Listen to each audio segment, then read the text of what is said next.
Take a slow breath and feel the quiet settle. Before you drift any deeper, if this quiet helps you feel safe tonight, you're welcome to stay with us. Subscribing softly keeps this place gentle and lets these nights continue. Now, rest. When power doesn't need to raise its voice. Power is never loud at the moment it matters most. It becomes quiet, organized, and strangely patient, like someone who already knows how the story will end. This is not a story about conquest, but about what happens after everyone stops cheering and power is left alone with time. Victory in popular imagination arrives like a peak, a sharp emotional summit where the world pauses long enough for applause before moving on. But empires do not experience victory as emotion. They experience it as transition. For an empire, winning is not the end of effort, but the beginning of administration. When the dust settles and the weapons are put away, what remains is not triumph, but responsibility.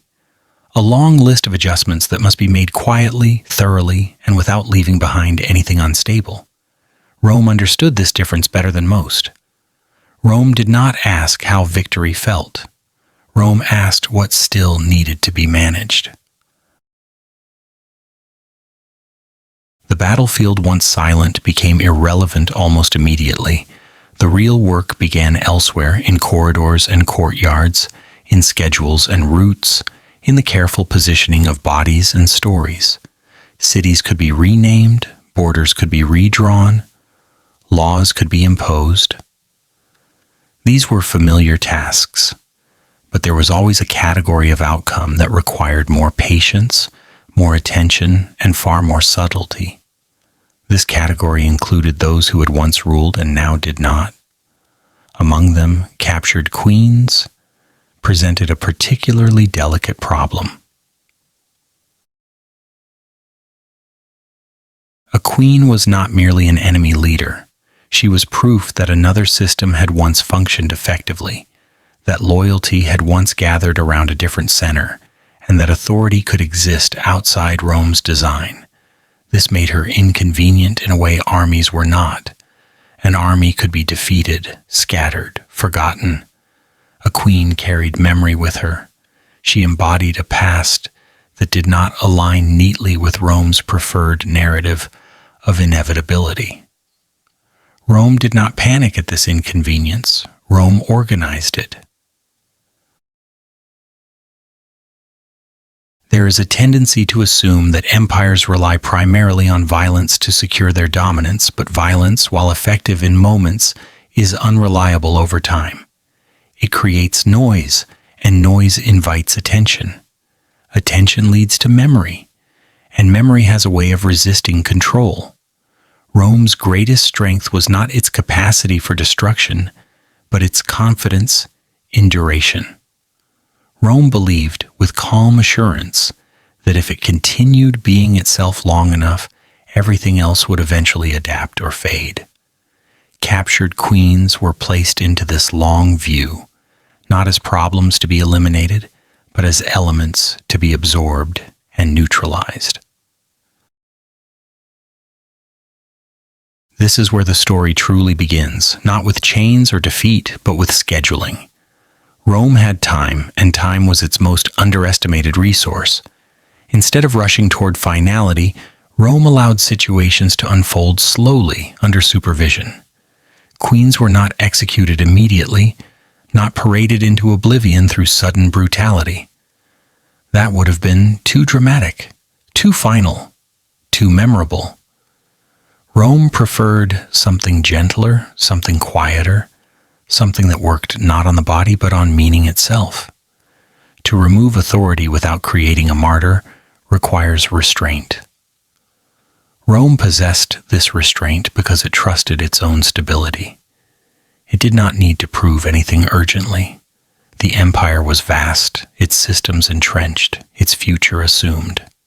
From this position of confidence, Rome could afford patience.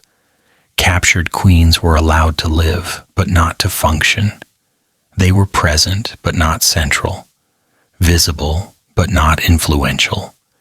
Their existence was carefully framed to contradict the authority they once held, not through confrontation, but through absence. This approach had a certain calm elegance to it. Rome did not shout down its former rivals. It simply rearranged the environment in which those rivals existed. Authority, stripped of repetition and ritual, begins to lose its shape. Without daily reinforcement, power becomes theoretical, something remembered rather than experienced. Rome relied on this quiet erosion, confident that time would do the work more cleanly than force ever could. Public rituals played a crucial role in this process. Victory processions, for example, were not spontaneous expressions of joy.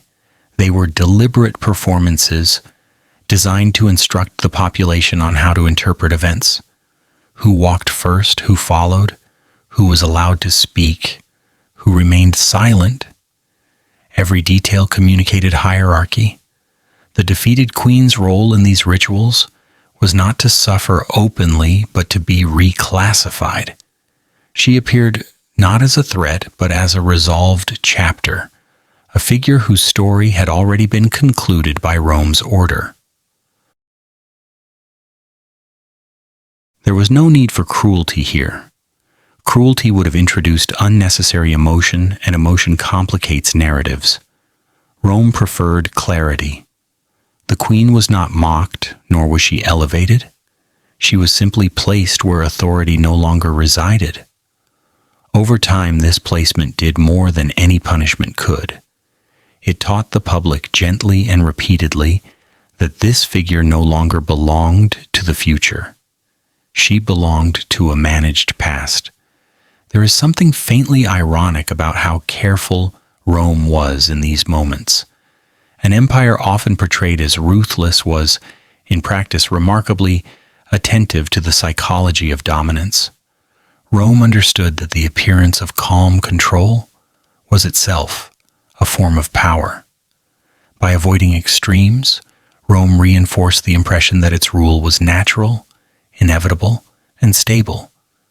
The queen's diminished presence became part of that impression, a visual reassurance that alternative orders had already been absorbed. Time again was essential. Days turned into months, months into years. As time passed, the queen's association with leadership weakened, not because she changed, but because the system around her did. She no longer issued commands, no longer participated in decision-making, no longer stood at the center of communal life. Authority, deprived of practice, began to feel abstract. And abstraction, Rome knew, does not inspire resistance. This strategy required confidence because it involved tolerating the continued existence of someone who had once been powerful. Rome could tolerate this because it trusted its own permanence. It did not fear comparison. Instead, it allowed comparison to play out slowly under conditions that favored Rome's endurance.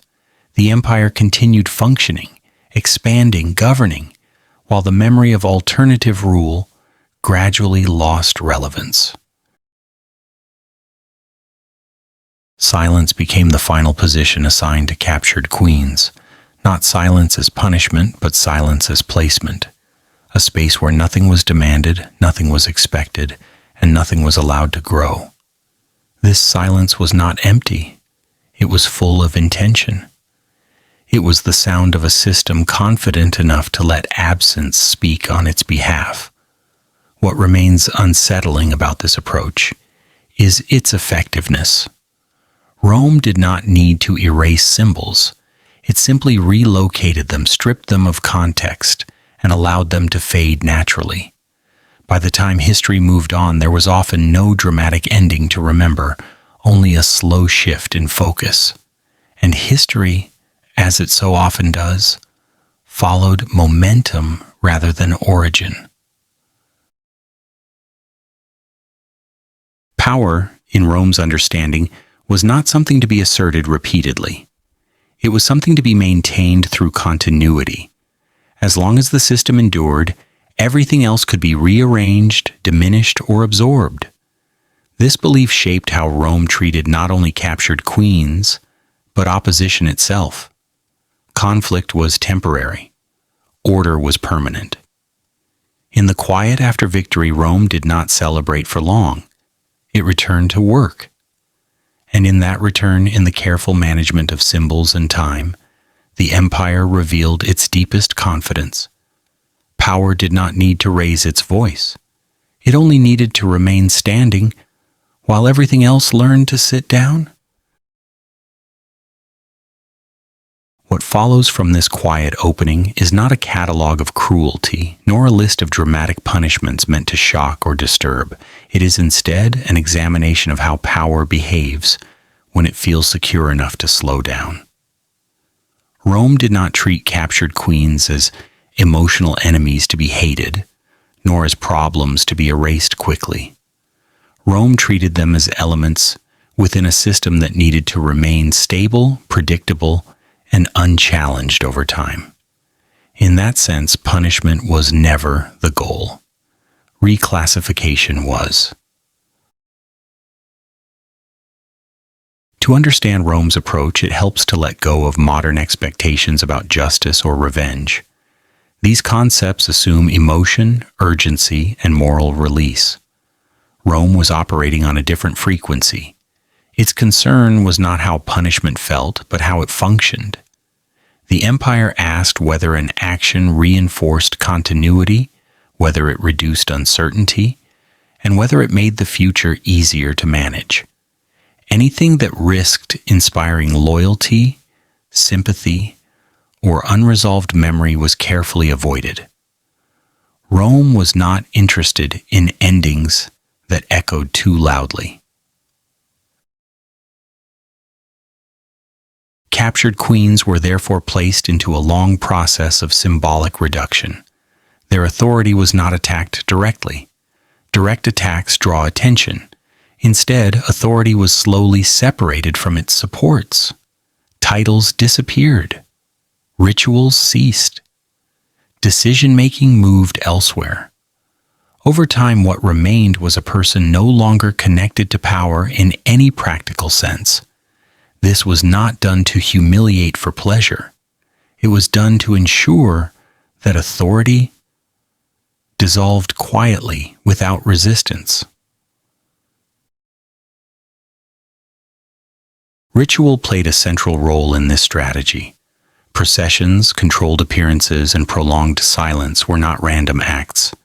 They were administrative tools used to teach both the public and history itself how to interpret what had happened. The message was subtle but consistent. The past has been acknowledged, contained, and moved aside. Nothing further is required from it. Perhaps the most unsettling aspect of this system is how calm it was. There was no visible panic, no rush to prove dominance. Rome trusted time more than force. It trusted that repetition would wear down meaning, that absence would weaken memory, and that continuity would outlast defiance. In doing so, the empire revealed something essential about its understanding of power. Power, to Rome, was not a feeling to be expressed, but a structure to be maintained.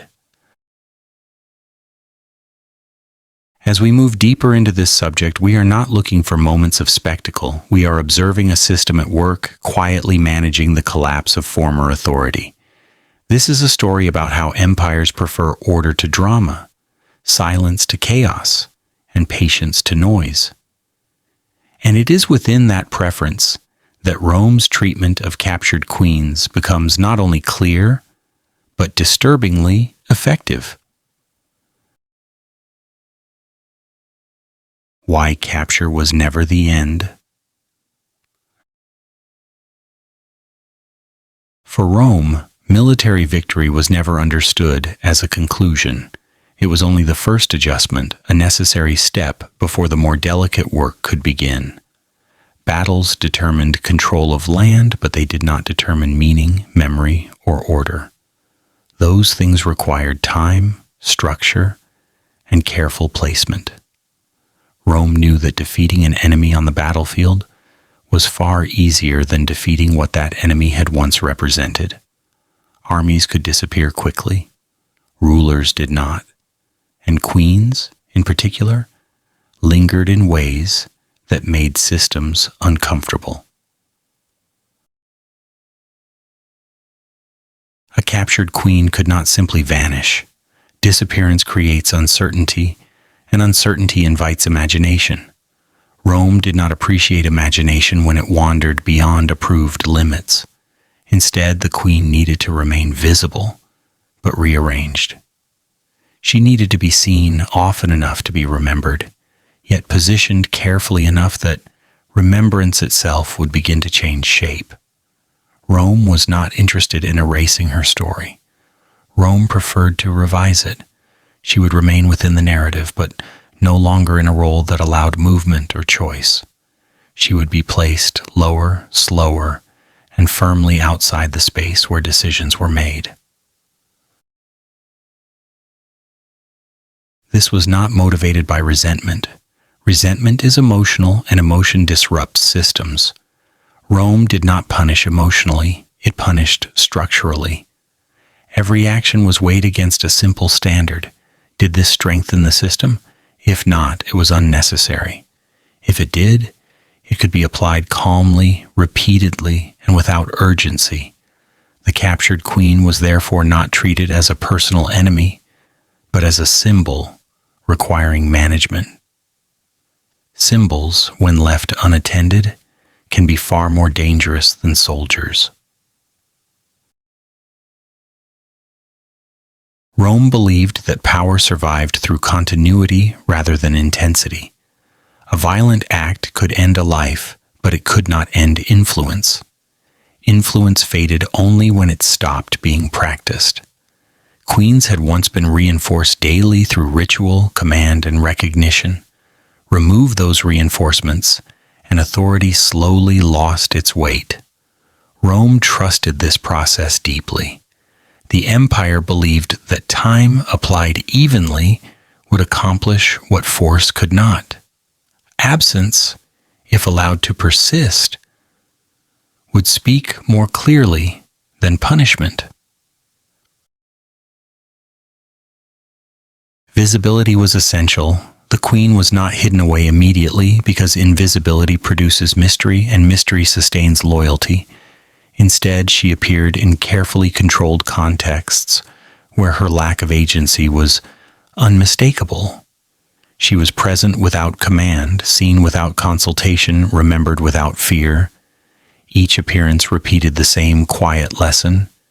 This figure belonged to the past, not the future. Over time, repetition transformed this lesson into assumption. An assumption is where systems become stable. Rome's ceremonies were not celebrations of emotion. They were instructional performances. Every detail communicated hierarchy. Who walked first, who followed, who spoke, who remained silent. The queen's placement within these rituals was precise. She was neither mocked nor honored. She was simply positioned. Placement, Rome understood, determines meaning. By placing her outside the flow of authority, Rome rewrote her significance without ever raising its voice. There is a subtle irony in how restrained this process was. An empire capable of immense violence chose patience instead, not out of mercy, but because patience was more effective. Rome avoided creating martyrs because martyrs attract memory, and memory resists control. Rome preferred figures who faded gradually, whose authority dissolved through disuse rather than confrontation. This approach required confidence, and confidence was something Rome possessed in abundance. Time became the quiet instrument of change. Days passed into months, months into years, and with each season the queen's former role felt less immediate. Authority, once removed from daily practice, became abstract. People remembered that she had ruled, but no longer remembered what it felt like to be ruled by her. That difference mattered. Rome did not need the past erased. It only needed the past to feel settled and unavailable. Silence supported this transformation. The queen was not invited to explain herself. Explanation invites sympathy, and sympathy complicates order. Silence allowed the system to speak instead. Her absence of voice suggested finality, without ever declaring it. Silence, when structured carefully, can feel permanent, without appearing cruel. Rome understood this language well. What makes this approach unsettling is how ordinary it appears. There are no dramatic gestures here, no moments designed to shock. Everything unfolds at a measured pace, guided by routine. This ordinariness made it effective. The queen's fall did not feel like an event. It felt like an adjustment. And adjustments rarely provoke resistance. Rome tolerated the continued existence of those it had defeated because it trusted its own endurance. The empire did not fear comparison. Comparison over time favored stability. As Rome continued governing, building, and expanding, the contrast between movement and stillness grew sharper. One system advanced, the other remained fixed. Eventually, stillness became synonymous with irrelevance. This is why capture was never an ending. An ending would have been too loud, too decisive, too easy to remember. Rome preferred continuation under altered terms. It preferred a world where former power lingered just long enough to be seen declining, until decline felt natural and irreversible. In choosing this path, Rome revealed its deepest strength, not the ability to conquer, but the ability to manage what came after conquest, quietly, patiently, and without spectacle. What Rome ultimately wanted was not obedience that felt forced, but compliance so ordinary that it no longer registered as obedience at all. The captured queen was guided gently into this condition. She was not confronted because confrontation would have implied equality. Instead, she was surrounded by the quiet absence of choice. Decisions were no longer placed in her hands, not because she was forbidden to act, but because there was simply nothing left for her to decide. Authority, once removed from decision-making, begins to thin out almost immediately. Without choices, power loses its pulse. Everything around her was adjusted to reinforce this new reality. There were no delegations arriving to seek judgment, no disputes presented for resolution, no moments where direction was required. Each of these absences carried meaning. Authority was no longer located here. Authority had moved elsewhere. And because this relocation happened without announcement, it did not feel like punishment. It felt like inevitability. Rome understood that humiliation did not need spectacle. Spectacle attracts sympathy, and sympathy can be disruptive. What worked better was reduction so gradual that it blended into routine. Titles faded away, privileges narrowed quietly. Options disappeared one by one, not through force, but through irrelevance. Nothing was taken suddenly. Nothing needed to be explained. The system simply continued operating as if her authority had already expired. Over time, the queen's identity shifted almost without notice. She was no longer thought of primarily as a ruler, but as someone who used to rule. That small grammatical distance mattered enormously. Used to placed power safely in the past, where it could no longer issue commands or organize loyalty. Rome relied on this shift with confidence. Once leadership was framed as something completed, resistance lost its urgency.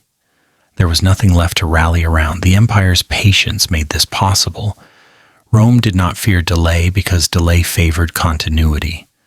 While the system around her continued to move, build, tax, legislate, and expand, she remained still. Movement and stillness do not compete evenly. Over time, movement comes to represent relevance, and stillness comes to represent conclusion. Eventually, her lack of agency no longer felt surprising. It felt appropriate. And what feels appropriate is rarely questioned. Silence played its role with precision. She was not asked to explain herself, defend her past, or narrate her fall. Explanation invites interpretation, and interpretation invites disagreement. Rome avoided both by allowing silence to carry the message. The absence of her voice suggested resolution without ever declaring it. Silence, arranged carefully, can feel final without appearing cruel. What makes this entire process unsettling is how reasonable it appears from within the system. There is no visible rage, no excess, no dramatic gesture that demands attention. Everything is framed as order, as necessity, as the natural result of events. This framing made the transformation difficult to resist because it did not feel personal. It felt administrative. And administration, when it is calm and consistent, often escapes moral scrutiny entirely. The Queen's continued existence became reassuring rather than threatening. She stood as proof that Rome did not need to destroy in order to dominate. It only needed to reorganize. Her presence no longer suggested alternative futures. It suggested closure, not through declaration but through repetition. There was no single moment when her authority ended. That absence of a clear ending was intentional. Without a dramatic conclusion, there was nothing sharp enough to remember. Authority dissolved quietly, like a sound, fading into the background until no one could say when it stopped being audible. Rome understood that stability depends not on decisive moments but on the slow erosion of relevance. This is why capture was never enough on its own. Capture only paused the story. What followed was a longer process, unfolding patiently without spectacle, designed not to punish an individual but to stabilize the world around her. By managing presence instead of eliminating it, Rome demonstrated a sophisticated understanding of power. Power does not disappear when it is struck. It disappears when it is no longer practiced, no longer reinforced, and no longer imagined as necessary. And so the empire moved on, confident that nothing further needed to be done. The system would maintain itself. The adjustment had been completed quietly. The noise had long faded. Order remained. The problem with queens. Rome was accustomed to ruling men. Its institutions, traditions, and expectations had been shaped around male authority for generations, refined through repetition, until leadership looked, sounded, and behaved in very specific ways. Command followed predictable patterns. Power wore familiar clothing. Obedience moved along routes that Rome understood well enough to regulate. Men who resisted Rome could be classified easily.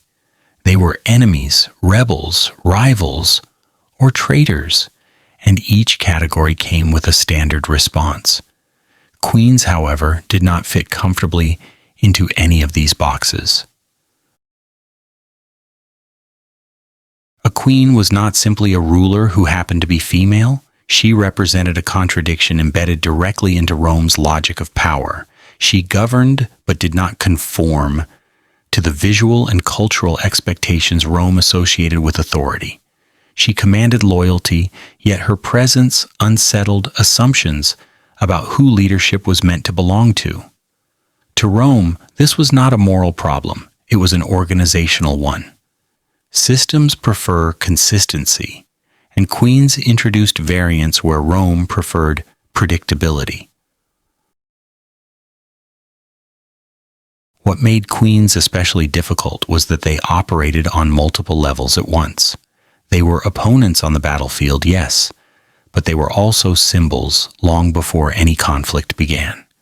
Their authority often blended governance with identity, tradition, and continuity in ways that were less separable than Rome's own structures. When such a figure was captured, Rome was left holding not just a defeated enemy, but a living paradox. The queen could not be treated as merely a general because she had never been only that. She could not be treated as a passive figurehead either because her power had once been demonstrably real. This ambiguity made Rome uncomfortable, though not visibly so. Rome did not react with confusion or panic. It reacted with procedure. When systems encounter something they cannot easily classify, they tend to respond by building frameworks around it. Rome's answer to the problem of queens was not immediate suppression, but ritual. Ritual creates boundaries. Ritual transforms uncertainty into sequence. Through ritual, Rome could acknowledge the queen's significance without allowing that significance to remain active. Queens were therefore treated as something between threat and artifact. They were reminders that Rome had not always been the center of every system, and that leadership could emerge in forms Rome did not design. That reminder needed to be controlled carefully. Rome did not want to deny the queen's former power entirely, because denial invites debate. Instead, Rome chose recognition without continuation. The queen had been powerful. That fact was accepted. What mattered was that she no longer was. This required an unusual balance. Too much respect would preserve her authority. Too much humiliation would risk turning her into a symbol of injustice. Rome navigated this tension with impressive precision. The queen was acknowledged but contained, visible but static, present but no longer directional. Every public appearance reinforced the same message. This power existed once, and it has already concluded. There is a faint, almost wry humor in how seriously Rome took this balancing act. An empire that commanded legions across continents found itself carefully managing the posture, movement, and silence of a single woman. Not because she could still command armies, but because symbols have a way of traveling farther than soldiers. Rome understood that the image of a queen carried weight that outlived the circumstances of her defeat. That weight needed to be redistributed, slowly and deliberately, until it no longer pulled attention away from Rome itself. Queens also complicated Rome's internal narratives. Roman power was built on ideals of order, hierarchy, and clearly defined roles. A queen disrupted these ideals simply by having existed. Her rule suggested that authority could be organized differently, that legitimacy could take other shapes. Rome did not argue with this suggestion. It simply neutralized it. Through ritualized handling, Rome transformed the queen from a living alternative into a resolved exception.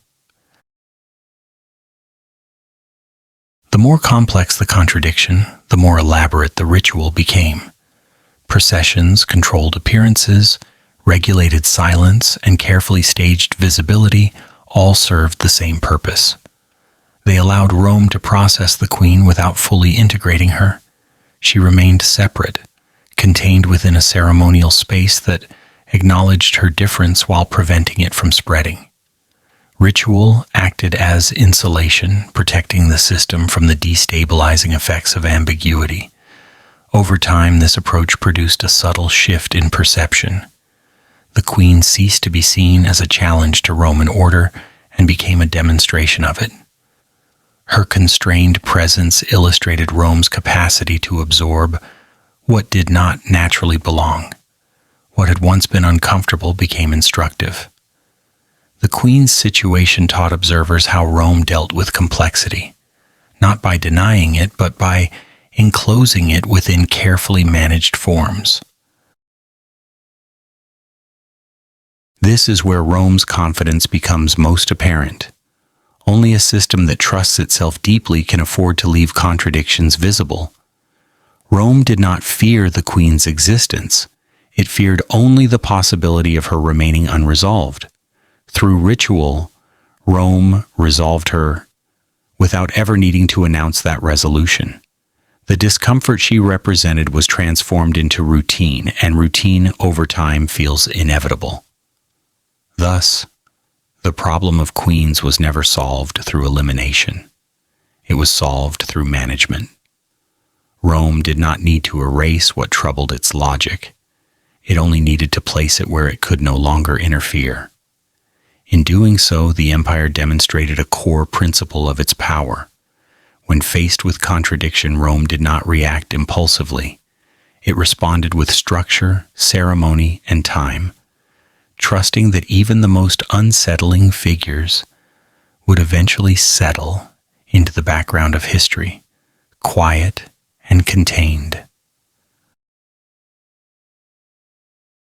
What unsettled Rome most was not the queen's defiance, but her coherence. Male leaders who opposed Rome often did so loudly, briefly, and predictably. Their resistance followed patterns Rome had studied, categorized, and mastered over centuries.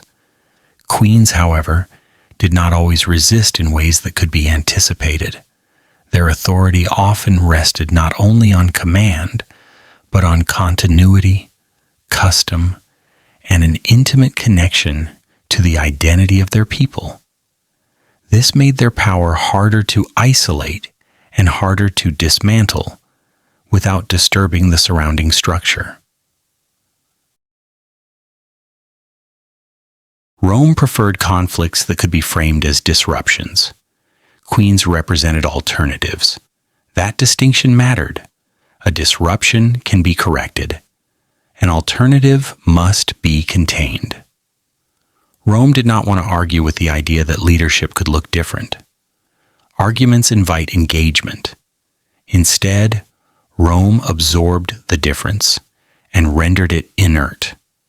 The queen's authority was acknowledged just enough to prevent denial, then immobilized through formality. Formality was Rome's quiet solution to discomfort. Where emotion might have rushed, formality slowed everything down. Where uncertainty might have spread, formality created boundaries. Rituals were repeated not because Rome loved ceremony for its own sake, but because ceremony stabilized meaning. Each repeated gesture reminded observers where power resided and where it no longer did. The queen's participation in these rituals was carefully calibrated. She was included without being centered, present without being empowered. Her role was to illustrate resolution, not provoke reflection. There is a subtle, almost gentle irony in this approach. Rome, so often imagined as brutally decisive, behaved here with remarkable caution. It did not want to destroy what it could neutralize. Destruction draws attention. Neutralization fades quietly into habit. Over time, habit reshapes perception more effectively than force ever could.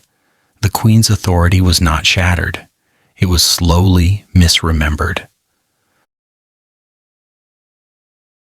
Queens also posed a challenge to Rome's internal self-image. Roman identity was built on ideals of rational order and clearly defined hierarchies. A queen complicated that image simply by existing outside Rome's template of authority. Her past rule demonstrated that legitimacy did not always require Roman approval. Rome did not refute this demonstration. It reframed it as an anomaly, a resolved exception that no longer required consideration. This reframing depended heavily on time. Rome trusted that time would do what rhetoric could not. As years passed, the queen's former authority became less immediate. It survived in records and recollections, but not in lived experience. People remembered that she had ruled, but they no longer oriented their lives around that memory. Rome's system continued to function uninterrupted, and uninterrupted function has a persuasive quality of its own. The queen's continued presence, stripped of agency, eventually served Rome rather than threatening it. She became evidence of Rome's composure. The empire could point, without words, to her existence as proof that it did not fear difference. Difference had been processed, organized, and placed where it could no longer alter outcomes. The discomfort she once represented was transformed into reassurance. What is striking is how little effort this required once the framework was established. Rome did not need constant intervention.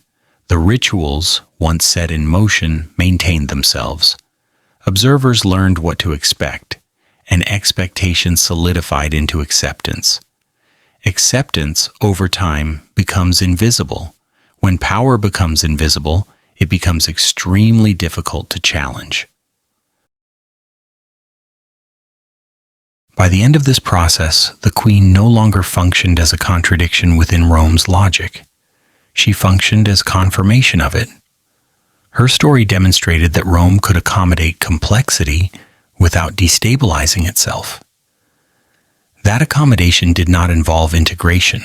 It involved containment, and containment, when done calmly, feels less like control and more like order. This is how Rome resolved the problem of queens. Not by eliminating them, not by denying their significance, but by surrounding that significance with ritual until it could no longer move. The queen remained, but her meaning was fixed. Fixed meanings do not evolve, and what does not evolve eventually recedes into background. Thus, the discomfort faded, not because it was confronted, but because it was managed patiently. Rome did not need queens to disappear. It only needed them to stop being unpredictable. Once that was achieved, the system relaxed. The contradiction had been processed. The empire continued, and history, as it often does, followed the path of least disturbance, carrying Rome forward while leaving the problem quietly behind. Humiliation as administration. Humiliation in Rome was never an emotional outburst. It did not arrive suddenly, fueled by anger or personal resentment. Rome did not humiliate because it was offended. It humiliated because it was organized. What appears from a distance as cruelty was in fact procedure, carefully arranged and patiently executed. Every element had a place, a duration, and a purpose. This was not about venting power. It was about maintaining it. Rome understood that humiliation works best when it does not feel like punishment. Punishment invites sympathy. Sympathy creates alignment. Rome preferred something quieter, something that resembled order rather than aggression. Humiliation, when planned correctly, could be presented as a natural adjustment in status rather than an act of hostility. The empire did not need the defeated to feel pain. It needed the audience to feel clarity. Victory processions were the most visible expression of this logic. They were not designed to celebrate triumph in the way modern spectacles do. They were designed to narrate. Each procession functioned as a public explanation of events, a moving diagram that showed who now belonged where. The arrangement was precise. The pace was deliberate. Nothing was rushed. The message did not need emphasis. It only needed repetition.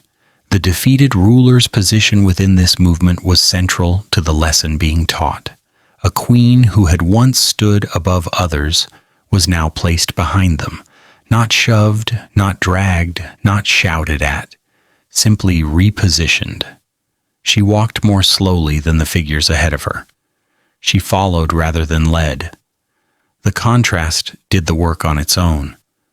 There was no need for mockery, no need for commentary. The body in motion communicated everything that needed to be understood. Rome trusted the audience. It trusted that people could see, and seeing, when repeated long enough, becomes knowing. The procession unfolded not as an event, but as a demonstration stretched across time. Each step reinforced the same conclusion. Hierarchy has been corrected. The world has been rearranged. Nothing further needs to be said. There is a faint, almost unsettling restraint in this approach. Rome did not need to shout because shouting implies uncertainty. A system confident in itself does not raise its voice. It allows duration to speak instead. The longer the procession lasted, the more the message settled. The queen's slow movement through the crowd was not meant to exhaust her. It was meant to exhaust the idea of her former position. Humiliation in this sense was not an endpoint. It was a process, a carefully managed experience designed to reshape perception over time. Rome did not aim to destroy dignity outright. Destruction is abrupt and memorable. Rome preferred erosion. Dignity, when removed from its supporting structures, thins gradually until it no longer carries weight. The procession was only one stage in that thinning. What made this administrative humiliation effective was its predictability. There were no surprises. The queen knew where she would walk. The audience knew what they were watching. Predictability transforms discomfort into routine, and routine, once established, becomes difficult to question. Rome relied on this transformation. It understood that what feels shocking once can feel normal if repeated without variation. The humor, if it can be called that, lies in how patient this method was. An empire capable of decisive violence chose instead to choreograph footsteps. It invested time and resources not in spectacle, but in sequencing.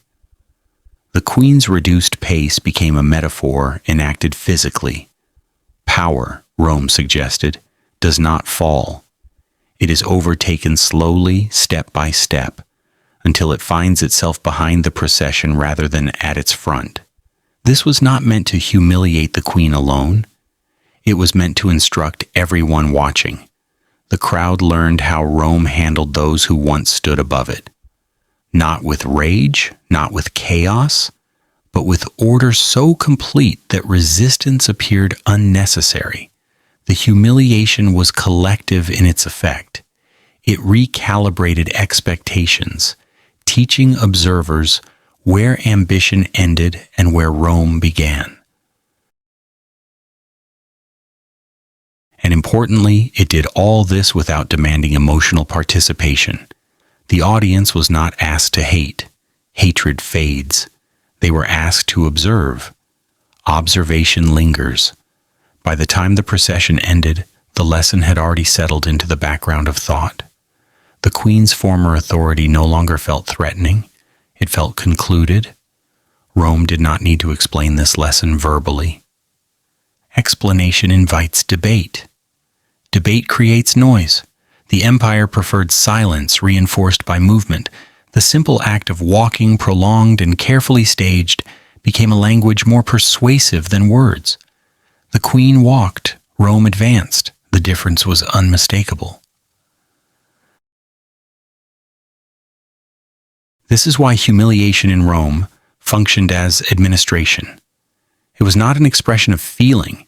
It was an instrument of order, planned, paced, and repeated, until hierarchy felt restored and stable. No shouting was required, no violence was necessary. It was enough to walk, long enough, slowly enough in the right direction, until everyone understood who now set the rhythm of the world.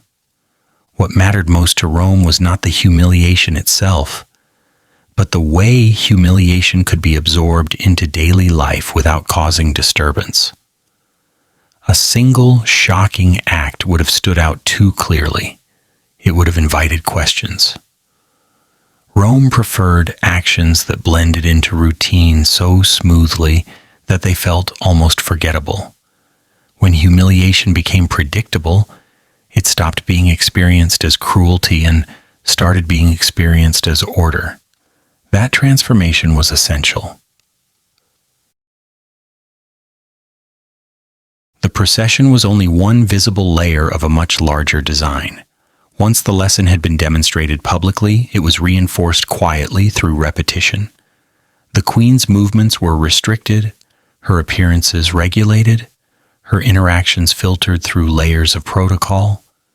None of this was framed as punishment. It was framed as procedure. Procedure does not argue. It simply continues. And what continues long enough begins to feel natural. Rome understood that dignity is sustained by context. Remove the context, and dignity loses its footing. The queen was no longer surrounded by signs of authority. No one stepped aside for her. No one waited for her decision. No one oriented their actions around her presence. This absence of response mattered more than any insult could have. Authority, when it receives no reply, slowly forgets how to speak. There is a peculiar calm in how Rome allowed this process to unfold. The empire did not hurry the outcome. It did not seek visible suffering or dramatic submission. It trusted the logic of time and repetition. Each day that passed without disruption confirmed that the system was functioning as intended. The queen's diminished role required no maintenance. It sustained itself through habit alone. From the outside, this may appear restrained, even merciful, but restraint in this context was a calculated choice. Rome knew that humiliation delivered slowly had a longer reach. It did not provoke rebellion, it discouraged it. By making hierarchy visible without making it violent, Rome taught people to accept the arrangement rather than react against it. Acceptance is quieter than fear and far more durable. The administrative nature of this humiliation also protected Rome from appearing insecure. There was no visible anxiety in the empire's actions. No need to prove strength repeatedly. Everything was done as if the outcome had already been decided long ago. That confidence was itself persuasive. A system that behaves as though it has nothing to prove often convinces others that this is true. Even the queen's endurance worked in Rome's favor. Her continued existence did not undermine the message. It reinforced it. She remained as a living example of how Rome handled those who once stood above it, not through destruction, but through containment, not through chaos, but through order so complete that it left no room for alternative interpretations.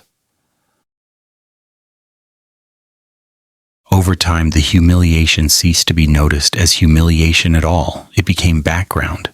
The queen's position no longer felt like an event. It felt like a condition. Conditions do not demand attention. They simply are. And when hierarchy becomes a condition rather than an action, it becomes extremely difficult to reverse. This was the quiet success of Rome's approach. By embedding humiliation within administration, the empire removed its emotional charge. There was nothing to protest, nothing to resist, nothing to rally against. The system functioned smoothly, and smooth function has a way of silencing dissent before it forms. By the time the lesson had fully settled, there was no need to repeat the spectacle. The message had been absorbed. The Queen's former height was remembered only in contrast to her current pace. The distance between those two states no longer felt dramatic. It felt resolved. And so humiliation completed its work without ever announcing itself as such. It passed through the city not as an eruption, but as a process that explained history quietly, step by step, until the explanation no longer needed to be stated. The empire moved forward. The procession ended. Order remained. Time as a weapon. Rome was patient in a way that feels almost unfamiliar to modern instincts. It did not rush toward conclusions because conclusions create noise, and noise shortens memory in unpredictable ways. Rome had no interest in speed when speed offered nothing useful. It understood that time, when allowed to stretch, becomes one of the most reliable instruments of control. Unlike force, time does not provoke resistance. It does not argue. It simply continues. Keeping a queen alive but powerless was not hesitation. It was strategy refined to its quietest form. Death would have closed the story too neatly. It would have created a moment sharp enough to remember. Rome preferred stories that thinned gradually, stories that did not announce their ending but slowly lost the energy required to continue. By allowing the queen to live without authority, Rome extended the fall until it no longer felt like a fall at all.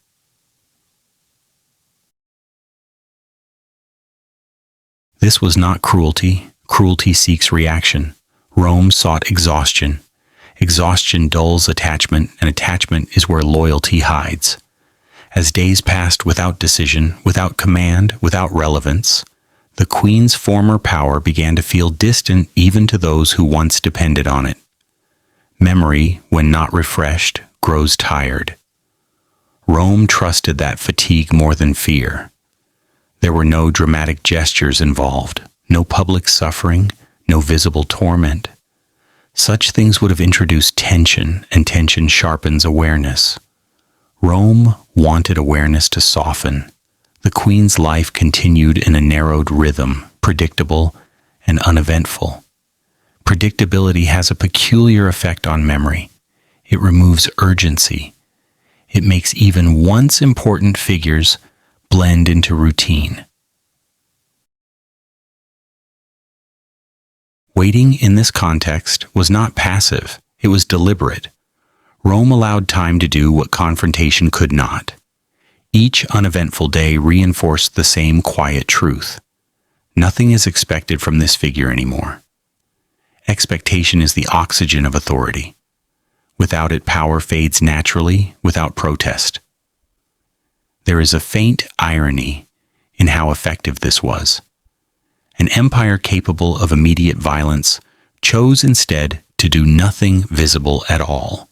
Doing nothing, it turns out, can be remarkably persuasive when backed by a system that never stops functioning. While the queen remained still, Rome continued to move. It governed, expanded, legislated, and endured. Movement and stillness do not compete evenly. Over time, movement comes to represent legitimacy, and stillness comes to represent conclusion. Rome did not fear the slow pace of this process. It trusted its own continuity. The empire assumed it would still be there tomorrow, next year, and long after memory had lost its sharp edges. From that perspective, waiting was not a risk. It was an advantage. The longer Rome waited, the more inevitable its dominance appeared. Silence worked alongside time with remarkable efficiency. The queen was not invited to speak about her past or justify her rule. Speech revives memory. Silence allows memory to drift. Rome understood that unspoken endings feel final without ever being declared. By withholding both punishment and recognition, Rome let the queen's authority dissolve quietly, without leaving behind a clear moment to remember. Eventually, even those who once followed her began to recall her power abstractly rather than personally. She became something that had existed, not something that mattered now. That shift was crucial. Rome did not need people to forget entirely. It only needed them to stop orienting their lives around that memory. Once that happened, the system no longer required maintenance. Time had completed the work. This is why Rome did not hurry. Hurry suggests urgency, and urgency suggests vulnerability. Rome preferred patience because patience communicated confidence. A system willing to wait signals that it expects to win without effort. That signal, repeated over years, reshapes perception more effectively than any display of force. In the end, there was no dramatic collapse to witness, no final scene. The queen's power did not end in a moment. It simply ceased to be relevant. Relevance, once lost, rarely returns.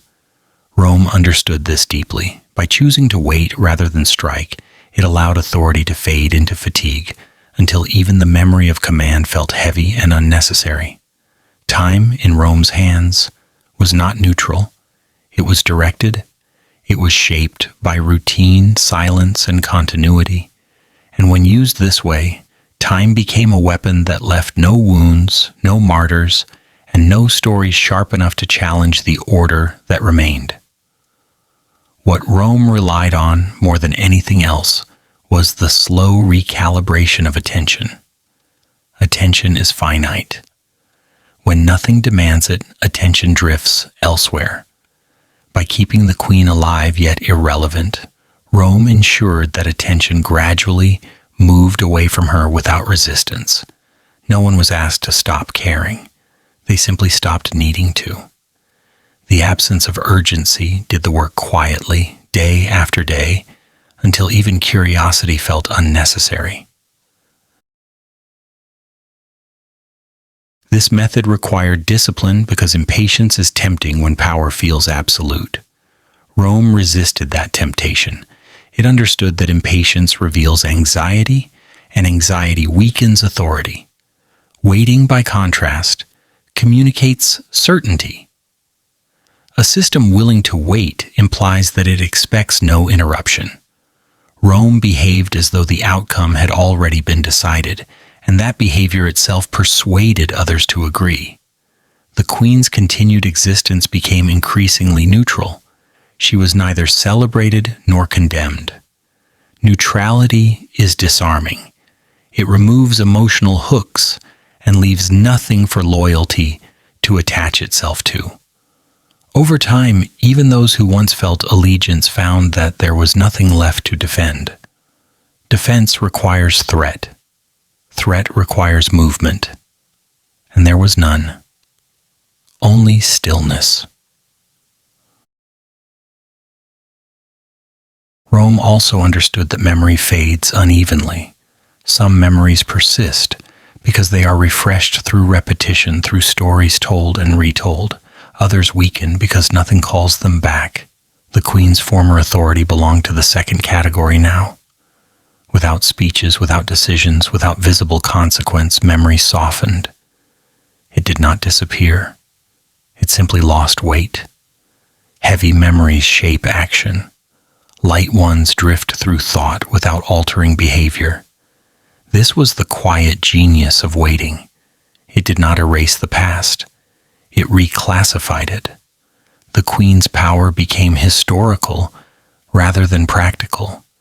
It existed as something that had once been, not something that could return. Rome did not need to argue that her authority was finished. It allowed time to demonstrate that fact repeatedly until demonstration felt redundant. There was also a subtle reassurance in this process for the broader population. Life continued, markets opened, laws were enforced, seasons passed without disruption. Continuity reassures more effectively than proclamations. The Queen's absence from relevance became part of that reassurance. Nothing had collapsed because she no longer ruled. Nothing needed to be repaired. The system functioned smoothly without her, and smooth function has a calming effect on collective memory. Waiting also removed the possibility of dramatic reversal. Without a clear moment of loss, there was no clear moment to reclaim. Resistance thrives on sharp turning points. Rome offered none. The Queen's authority faded like daylight, slowly enough that no one could point to the exact moment when night arrived. By the time darkness settled, there was nothing left to contest. In this way, time completed what capture had begun. Capture stopped movement. Time dissolved meaning. Together they ensured that power did not merely change hands, but lost its former shape entirely. Rome did not need to destroy. It needed only to remain present, while everything else grew quiet. This patience was not passive. It was sustained by routine, reinforced by silence, and protected by continuity. Rome kept doing what it always did, trusting that endurance itself was persuasive. And it was. Over time, even the idea of the Queen as a ruler began to feel distant, almost theoretical. The world no longer arranged itself around that memory. By the end of this process, there was nothing left to conclude. The story had already thinned to background. The Queen remained alive, but her authority no longer occupied space in the present. That was enough. Rome did not require closure. It required stability. And so the waiting continued, not as delay, but as completion. The collapse had stretched long enough that it no longer felt like collapse. It felt like the natural settling of things into place. Rome moved forward, unhurried and unchallenged, while the memory of power grew tired and finally rested. When symbols become heavy. A person who was once a symbol does not become lighter when placed into silence. Quite the opposite. Silence adds weight, not to the person themselves, but to the system that must now carry the meaning they once held. Rome understood this weight well. Symbols do not disappear simply because they are no longer spoken to. When left unaddressed, they settle into the background, pressing gently but persistently against the structure that claims to have moved beyond them. For the queens Rome had defeated, silence was not emptiness. It was positioning. They were not allowed to vanish because absence creates imagination, and imagination is unpredictable. They were not allowed to speak because speech animates memory. They were not allowed to resist because resistance invites narrative. Instead, they were allowed to remain, present, contained, unresolved, in a way that required no resolution. This state was deliberate. Rome needed them precisely here. A living symbol that does nothing becomes a kind of burden. It does not threaten action, but it demands explanation. And Rome, having declared victory, did not want to explain itself repeatedly. The continued existence of these queens asked a quiet question that Rome never answered out loud. If victory is complete, why must this figure still be managed so carefully? The answer, of course, was that symbols retain power even when stripped of function. Rome knew this, even as it pretended otherwise. This is where the heaviness truly emerged. The queen, once the center of meaning for others, now became a test of Rome's confidence. She stood as evidence that victory was not a single moment, but a condition that needed maintenance. The system could not simply forget her. It had to hold her in place day after day without allowing that place to change. Stability requires effort, even when it looks effortless. Rome required these queens to exist in a very narrow state, not dead because death sharpens memory, not vocal because words travel, not resistant because resistance gathers attention, but still alive, still visible, still quietly present. This balance was difficult to maintain, and that difficulty revealed something important. Rome was not afraid of the queen herself. It was cautious of what she represented. Symbols, when mishandled, have a way of outlasting empires. There is a faint irony in how carefully Rome curated this silence. An empire that controlled vast territories found itself attentive to the posture, movement, and stillness of a single individual. Not because she could act, but because her existence continued to signify something unresolved. The queen's silence did not erase her past. It suspended it. And suspension creates weight. For the public, this weight was instructional. They were shown a figure who had once commanded loyalty, now fixed in a state that suggested completion without disappearance. The lesson was visual, not verbal. Power, Rome implied, does not always end with noise. Sometimes it ends by becoming still. The image lingered precisely because it was not explained. Explanation would have lightened it. Silence made it dense. Rome trusted images more than arguments. Images bypassed debate. They settled directly into perception. A queen standing quietly, year after year, conveyed more than any decree could. She illustrated Rome's claim that authority could be neutralized without destruction. That claim reassured some and unsettled others, but it remained unchallenged because it was never stated outright. Over time, the queen's presence became less about her and more about Rome. She was no longer read as a ruler who had fallen, but as an object lesson in how Rome handled those who once mattered. The symbols shifted. What had once represented alternative order now represented Roman control. The heaviness transferred from the individual to the system that managed her. This is the paradox Rome accepted. By keeping the symbol intact, it assumed responsibility for its meaning. The empire could not discard the queen without consequence, so it chose to carry her significance instead. That choice revealed Rome's understanding of power as something that must be born, not merely displayed.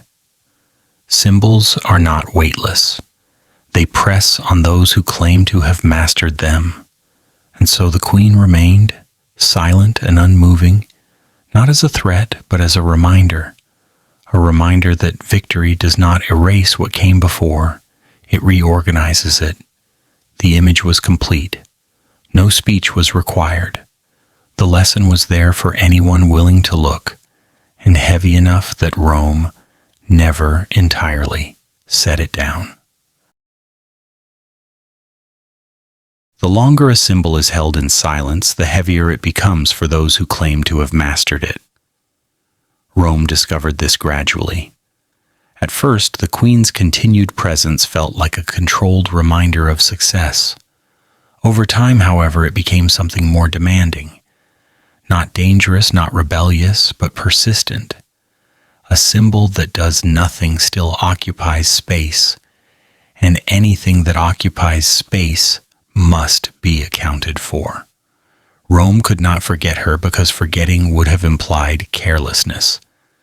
so the system remembered her carefully every day without comment.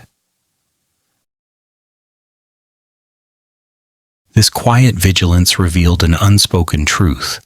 Victory, once declared, still required maintenance. The Queen's existence was proof of that maintenance. She stood as a living confirmation that Rome's dominance was not a moment frozen in time, but a condition that had to be upheld continuously.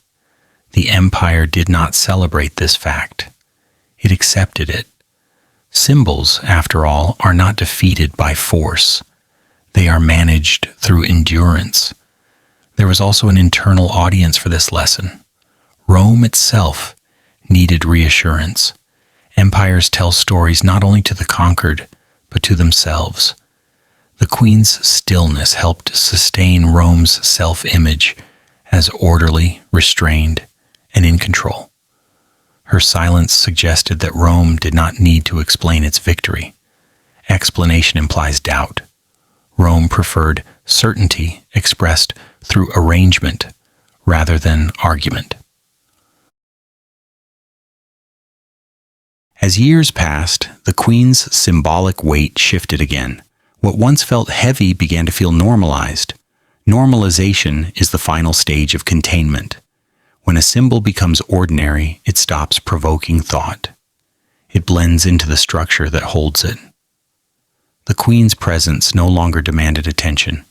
It simply confirmed what everyone had already accepted. Rome had won. The system functioned. Nothing further was required. This normalization did not erase the past. It softened it. The Queen's former authority became something acknowledged but inactive, like an old landmark no longer used for navigation. People knew it existed, but they did not orient themselves by it anymore. Rome relied on this shift. Orientation determines loyalty. Once people stop orienting their lives around a symbol, that symbol loses its ability to shape the future. The image remained, but its meaning settled. No one needed to speak about it. No one needed to revisit it. The lesson had been absorbed visually, quietly, and over a long enough span of time that it felt permanent. Rome did not need to issue reminders. The silence had already taught what it was meant to teach. In this way, symbols became heavy only briefly. Once their weight had done its work, it redistributed itself into the system that carried it. Rome bore that weight calmly, confident that it could hold it without strain. The Queen remained where she was, neither erased nor empowered, a presence without motion. The image was complete, and because it was complete, it no longer demanded effort. The empire moved on. The symbol stayed behind, fixed and silent. And in that stillness, Rome found what it had been seeking all along, not the disappearance of meaning, but its containment. The strange confidence of empires. Rome believed its power was large enough to endure the presence of those who had once stood beside it, or even against it as equals. This belief did not come from kindness or indifference. It came from a deep, structural confidence that only empires seem capable of developing. Rome did not fear former rivals lingering at the edges of its order. Fear suggests fragility. Rome preferred assurance, the quiet certainty that nothing standing still could challenge something that never stopped moving. This confidence expressed itself in a peculiar way. Rome did not say, "We have destroyed you." Destruction would have required proof. Instead, it communicated something far calmer and more unsettling. "We are not afraid of you. We only need you to remain where you are." The message was never delivered aloud. It was embedded in arrangement, repetition, and patience. The former queen was allowed to exist because Rome trusted that existence alone no longer implied competition. Allowing a former equal to remain visible was not weakness. It was demonstration. Rome showed, without explanation, that it believed its position was unassailable. A system unsure of itself removes reminders of comparison. Rome did the opposite. It kept the comparison intact and let time resolve it. The queen remained. Rome continued. The contrast widened naturally. There is something almost theatrical in this posture, though Rome would never have described it that way. The empire staged its confidence not through declarations, but through tolerance. Tolerance, when combined with control, can appear magnanimous. But this magnanimity was carefully limited. The queen was tolerated only within strict boundaries. She could exist, but not evolve. She could be seen, but not followed. Rome allowed her to remember who she had been, because Rome believed that memory alone carried no power without reinforcement. The faint humor in this arrangement lies in its asymmetry. Rome insisted that the queen remember her former status, as if memory itself were a form of surrender. Yet the burden of remembrance fell more heavily on Rome than it ever did on her. The system had to keep track. It had to maintain the boundaries. It had to ensure that tolerance did not slip into negligence. Confidence, when institutionalized, requires constant attention. Empires often claim that they have moved beyond the need to prove themselves. Rome believed this sincerely, but belief does not eliminate responsibility. By choosing to endure the presence of former equals, Rome took on the task of managing what that presence meant. The queen's existence became a mirror held up to Rome's self-image. Each day she remained contained and irrelevant, reaffirmed the empire's narrative. Each day required the system to remember why she was there. This is where confidence becomes strange. Rome's assurance depended not on forgetting its rivals, but on remembering them correctly. Forgetting would have allowed stories to drift, to be reshaped by distance and nostalgia. Rome preferred precision. It remembered the queen not as she had been at the height of her authority, but as she was now, still, silent, and carefully positioned. That memory had to be preserved, or else the meaning of her presence might change. The empire trusted itself enough to carry this memory without discomfort, but trust does not mean effortlessness. Confidence, at the scale of empire, is maintained through routine. The queen's boundaries were enforced quietly. Her visibility was calibrated. Her stillness was protected. Rome's confidence looked effortless because the labor behind it was distributed across systems rather than concentrated in acts. There is a subtle irony here that Rome may not have fully acknowledged. In insisting that the queen stand as a reminder of Rome's victory, the empire bound itself to the act of remembering. Rome became the custodian of a past it claimed to have surpassed. The queen, silent and unmoving, carried less burden than the system that insisted on keeping her exactly so. Over time, this arrangement became part of Rome's identity. The empire learned to see itself as something that could absorb comparison without damage. That self-image reinforced Rome's sense of inevitability. If even former equals could remain without threat, then Rome must truly be unshakable. This belief sustained the empire through long stretches of stability, and perhaps blinded it to changes that required more than patience. Confidence in this form is not loud. It does not announce itself. It manifests as calm tolerance, as the refusal to rush, as the willingness to let time perform the final demonstration. Rome believed that nothing still could harm something in motion. and for a long while, it was right. The queen stood. Rome moved on. The memory remained, carefully curated. And in that quiet balance between tolerance and control, the empire expressed its most distinctive belief. That power, once established, could afford to remember without fear. This kind of confidence thrives on comparison, but only when comparison is carefully frozen. Rome allowed the queen to remain precisely because she no longer changed. Change introduces risk. Stillness does not. By holding the former equal in a fixed position, Rome transformed comparison into a static display, one that could be revisited endlessly without producing new conclusions. The queen's immobility reassured the system that nothing unexpected would emerge from the past.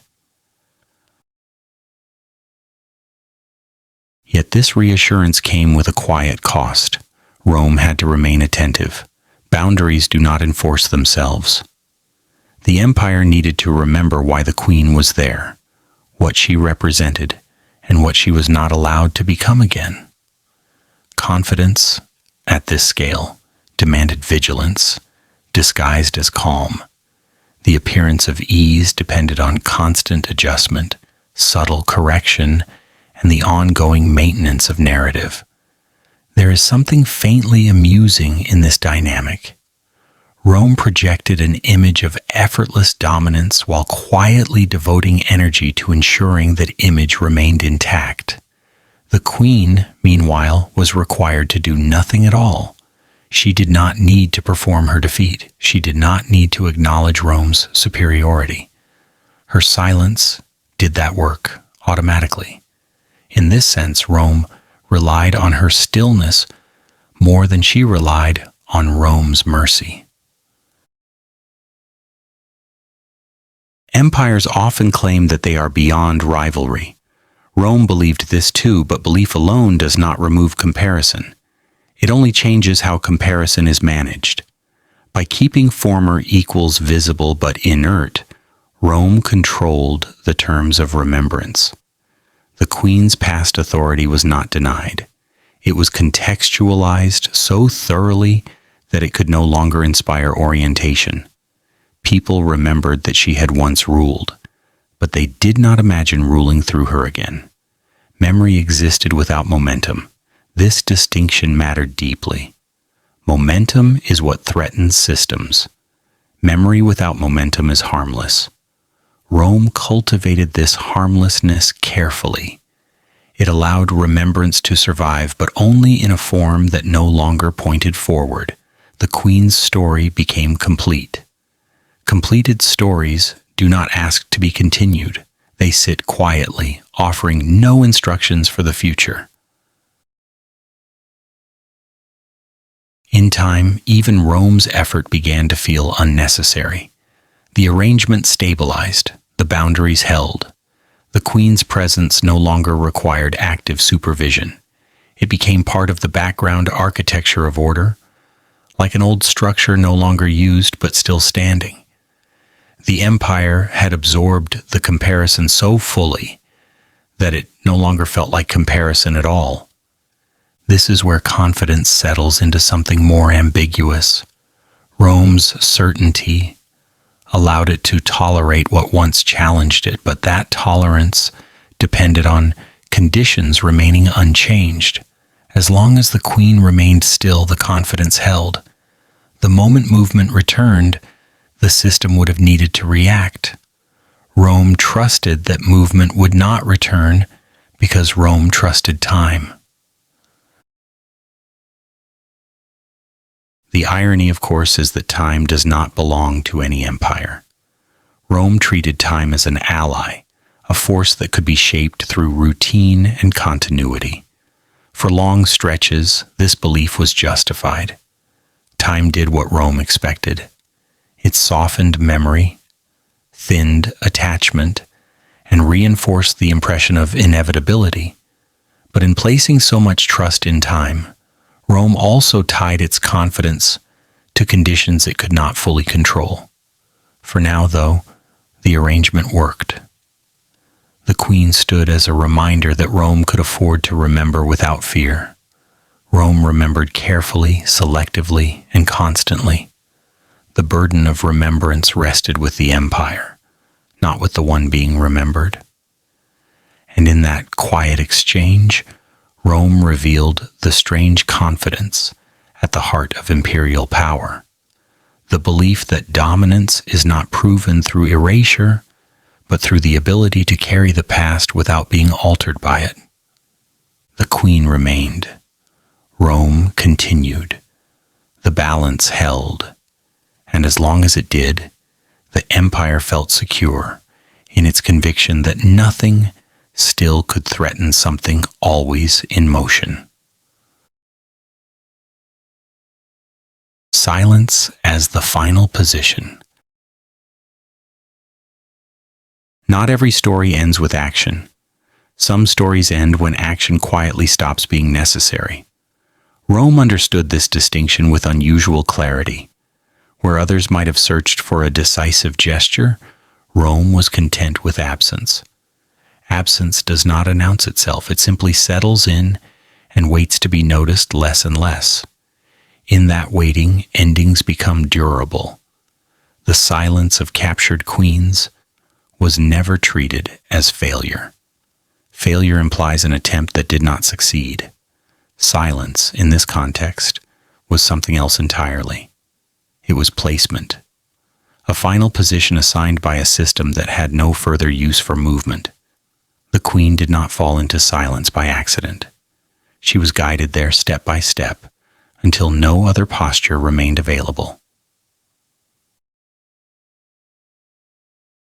Rome did not interpret silence as weakness.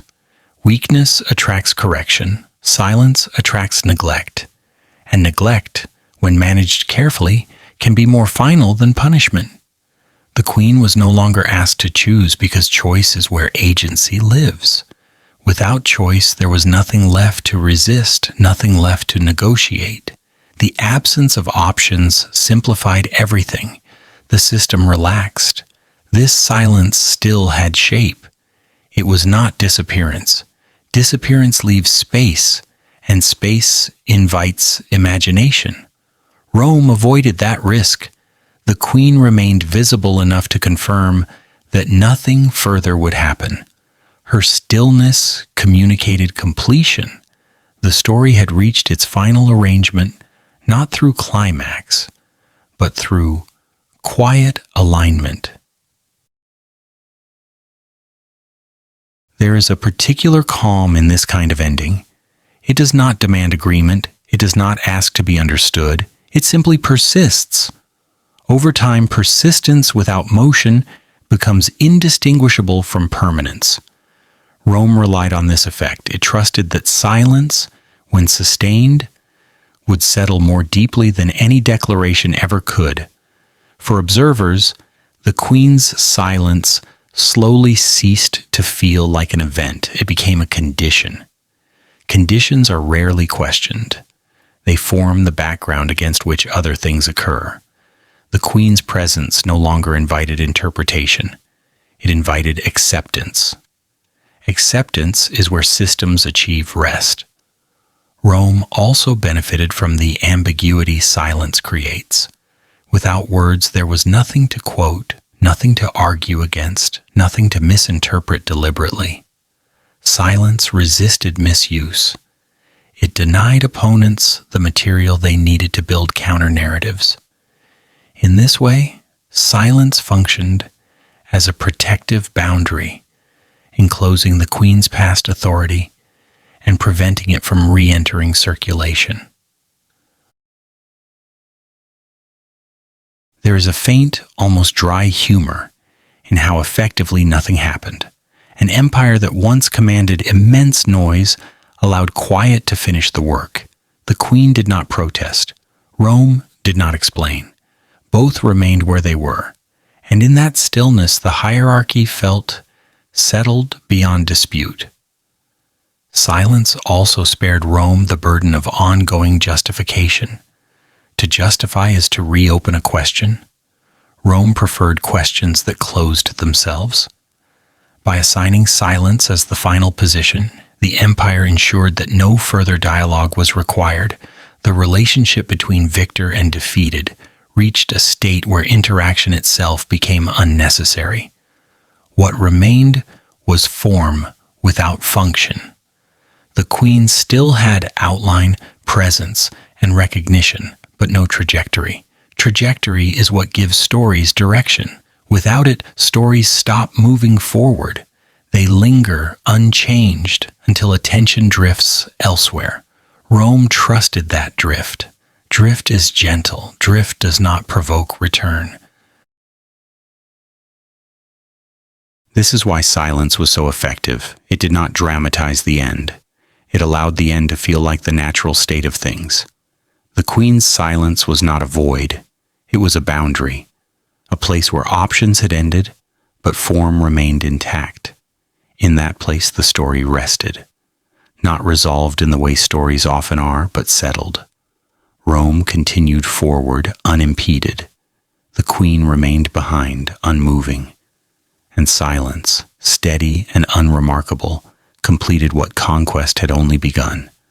Silence, once established, required very little maintenance. That was part of its appeal. Unlike force, silence did not escalate. Unlike argument, it did not multiply. It simply remained, steady and undemanding. Rome understood that a position which asked nothing would eventually receive nothing in return.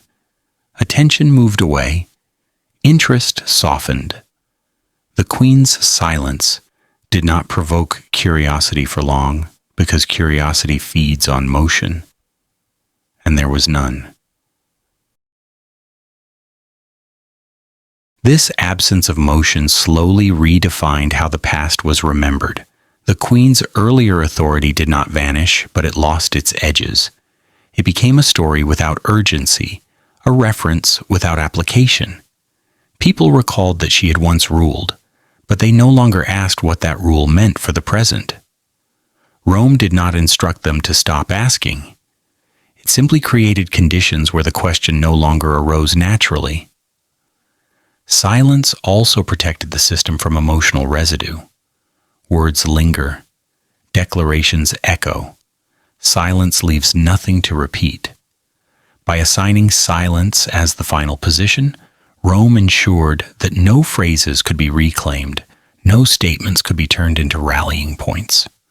The Queen's story ended without quotations.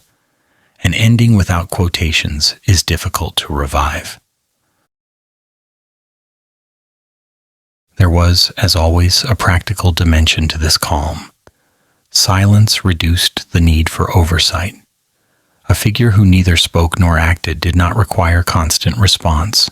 The system could relax its grip without risking reversal. What remained was form, recognizable but inert. Rome preferred inert forms. They confirmed order without demanding energy. This quiet conclusion also carried a subtle reassurance for those watching. It suggested that power, once settled, did not need constant reinforcement. The absence of action signaled stability. Nothing dramatic was happening because nothing dramatic was needed. Rome trusted that reassurance more than any public display. In time, the Queen's silence ceased to feel imposed. It felt characteristic. It became part of how she was understood. That shift mattered. When silence is interpreted as nature rather than constraint, resistance has nowhere to begin.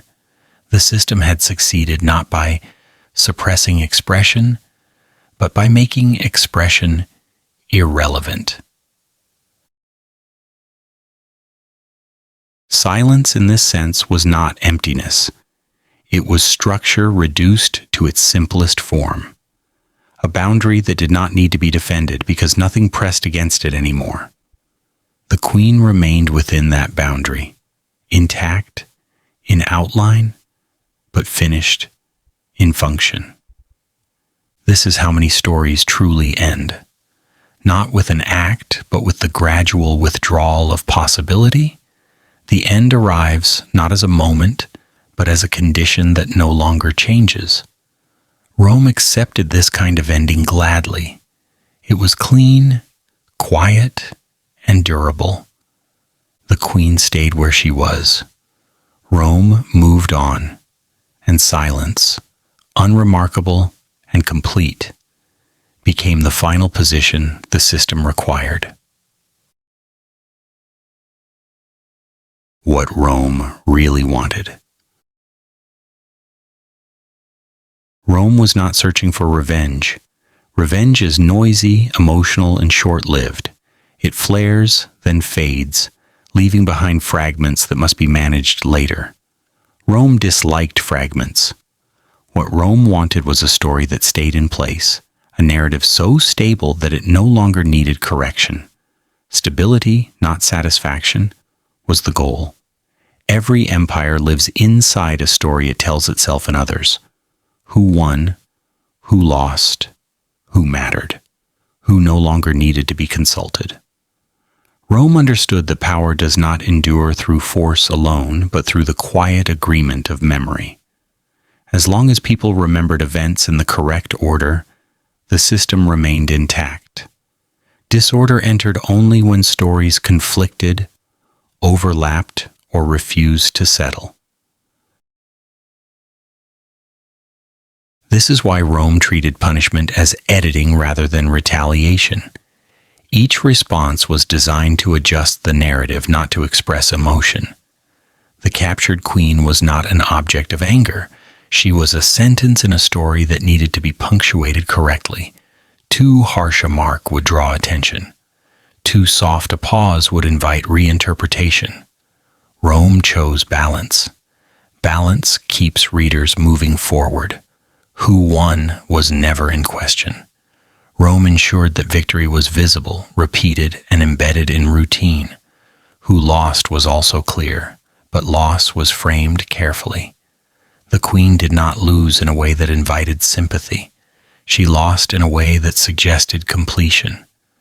Her story did not end abruptly. It tapered, settled, and stopped asking to be continued.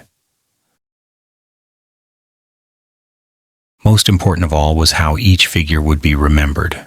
Rome did not leave memory to chance. Memory, when unmanaged, has a habit of wandering. Rome preferred memory that stayed close to home. The queen would be remembered as someone who had once ruled, but no longer did. That phrasing mattered. It closed the door gently, without slamming it.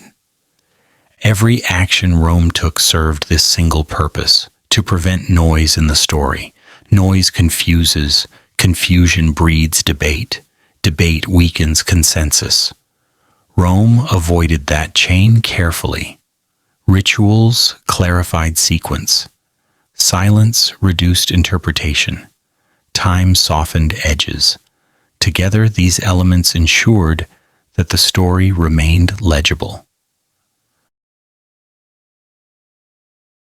There is a subtle discipline in this approach. Rome did not chase emotional closure. Emotional closure changes with mood. Rome sought narrative closure, which remains steady long after feelings have passed. The empire behaved as if history were something that could be arranged, reviewed, and filed away properly. And for long stretches, it worked. The faint irony is that this required constant restraint. To keep the story stable, Rome had to resist impulses toward spectacle. It had to accept unfinished feelings in exchange for finished narratives. This trade-off defined Roman confidence. The empire trusted that a clear story mattered more than a satisfying one. By managing punishment as narrative control, Rome ensured that the past did not intrude on the present. The queen's presence did not challenge Rome's version of events. It confirmed it. She existed as evidence that the story had been resolved, not as a reminder that it could be reopened. What Rome really wanted then was not submission, silence, or even obedience. It wanted agreement. Agreement about how things had unfolded. Agreement about where they stood now. Agreement about what no longer needed attention. Once that agreement settled, everything else became unnecessary. The story held. Rome moved forward, and the absence of noise was taken, quite reasonably, as proof that the system had succeeded. This pursuit of narrative stability shaped every quiet decision Rome made. When actions were taken, they were measured not by how satisfying they felt, but by how clearly they reinforced the story Rome needed to endure. Anything that complicated that story was softened, slowed, or gently redirected. The empire behaved less like a judge delivering verdicts and more like an editor smoothing sentences until nothing distracted from the central meaning. Rome understood that stories gain power through repetition. When the same sequence of events is presented again and again, it begins to feel inevitable. The queen's reduced position was not explained once. It was shown repeatedly in small, unremarkable ways until it blended into expectation. Expectation is the final form of agreement. Once people expect a story to unfold in a certain way, they rarely imagine alternatives. This also explains Rome's restraint. Excessive punishment would have introduced unnecessary emotion into the narrative. Emotion distorts memory. It highlights moments that should have remained background. Rome preferred memory that flowed smoothly, without spikes of outrage or sympathy. The queen's treatment was designed to avoid becoming a memorable episode in its own right. She was meant to remain part of the scenery, not the plot. In this sense, Rome's true ambition was modest. It did not need admiration. Admiration fades. It did not even require affection. Affection is unreliable. What Rome sought was acceptance so complete that it felt unremarkable. A story that everyone understood in the same way, without needing to discuss it, was more valuable than any display of force. The empire also knew that silence within a story is as important as emphasis. By leaving certain things unsaid, Rome prevented them from being debated. The queen's fate was not framed as an injustice or a triumph. It was framed as a conclusion that required no commentary. Conclusions without commentary settle more deeply. They leave no loose threads for curiosity to pull. Over time, this careful editing paid off. The past aligned neatly behind the present. The queen's story no longer intersected with Rome's future. It existed, acknowledged but inactive, like a closed chapter that no one felt compelled to reopen. The absence of disturbance became its own confirmation that the narrative held. Rome's confidence rested on this calm continuity. As long as the story remained coherent, the system felt secure. Punishment, ritual, silence, and time were all tools used toward this single end. They were not expressions of emotion, but instruments of clarity. By the time the work was done, there was nothing dramatic to point to. No moment of resolution. No final declaration. The story simply stayed in place. And for Rome, that stillness was the clearest sign that it had achieved what it truly wanted. The quiet failure. There was, however, one element Rome could never fully command, no matter how carefully it planned its rituals or arranged its silences. That element was hindsight. History does not experience events in real time. It returns later when the noise has faded, when the explanations feel excessive, and when the certainty of victory no longer needs defending. Rome controlled the present with remarkable discipline, but the future had its own habits. When spectacle is removed, when triumphal language is stripped away, what remains is not always the victor. Sometimes what remains is composure, a calm that does not argue, a presence that does not insist. History has a tendency to notice those who stop performing once performance is no longer required. Rome performed confidence brilliantly, but performance, by definition, eventually ends. In the long view, Rome's careful management of symbols begins to look different. The rituals that once explained order start to feel heavy. The insistence on placement, silence, and repetition reveals effort where effort was meant to be invisible.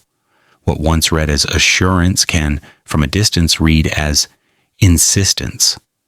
And insistence suggests something unresolved.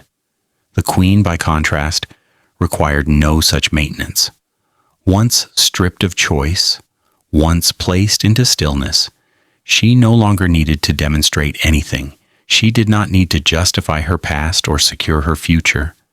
She simply remained. And there is a peculiar strength in remaining without explanation. History sometimes reads that stillness not as defeat, but as closure achieved without noise. This is the quiet imbalance Rome did not anticipate. The empire worked tirelessly to stabilize the story, but in doing so, it revealed how much work stability required. The queen's silence, maintained without effort, stands in subtle contrast. One side adjusted constantly, the other did nothing. Over centuries, that difference becomes visible. Rome's failure here was not collapse or rebellion. It was something far softer. The empire could not dictate how later generations would interpret restraint. What Rome intended as containment, history might read as endurance. What Rome framed as irrelevance, history might interpret as dignity preserved through refusal to perform. This does not mean Rome was wrong. It means Rome was finite. Systems are built to manage the present. History arrives later with fewer instructions. When it does, it often favors those who required the least explanation. The queen's calm, once engineered by Rome, eventually escapes Rome's narrative altogether.